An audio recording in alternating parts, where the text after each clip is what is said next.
Assalamualaikum warahmatullahi wabarakatuh. Perkenalkan, nama saya Sabrina Muyasar Madina, nomor absen 31 dari kelas 12 MIPA 6. Di sini saya akan mempresentasikan infografis tentang Perjanjian Romroyen. Apa sih Perjanjian Romroyen? Perjanjian Romroyen adalah sebuah perjanjian antara Indonesia dengan Belanda yang dimulai pada tanggal 14 April 1949 dan akhirnya ditandatangani pada tanggal 7 Mei 1949 di Hotel Des Indes Jakarta. Perjanjian Romroyen namanya diambil dari ketua pemimpin delegasi, yaitu Muhammad Ruem dan Dr. Jan Herman van Royen. Latar belakang dari Perjanjian Romroyen yaitu Perjanjian Romroyen dilatar belakangi oleh sebab terjadinya serangan dari pihak Belanda terhadap Indonesia setelah meraih kemerdekaan. Serangan Belanda berlangsung di Yogyakarta. Selain melakukan serangan, Belanda juga melakukan penahanan terhadap beberapa pemimpin Indonesia. Belanda juga melakukan propaganda bahwa tentara nasional Indonesia telah hancur. Kalian ingin tahu kan, apa sih dampak dari Perjanjian Romroyen? Dampak Perjanjian Romroyen yaitu, yang pertama, dilaksanakannya konferensi meja bundar di Den Haag, Belanda.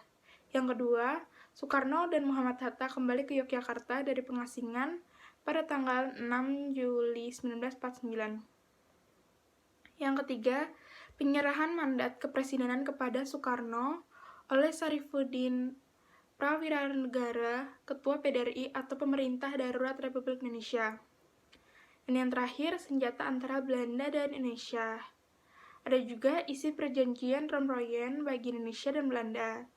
Isi Perjanjian Romroyen bagi Indonesia yang pertama, memerintahkan pengikut RI yang bersenjata untuk menghentikan perang gerilya. Yang kedua, bekerja sama dalam mengembalikan perdamaian dan menjaga ketertiban dan keamanan. Dan yang terakhir, turut serta dalam konferensi meja bundar Den Haag dengan maksud untuk mempercepat penyerahan kedaulatan yang sungguh lengkap kepada negara Indonesia Serikat dengan tidak bersyarat. Lalu ada juga Perjanjian Romroyen untuk Belanda, yaitu yang pertama, Belanda menyetujui kembalinya pemerintah RI ke Yogyakarta.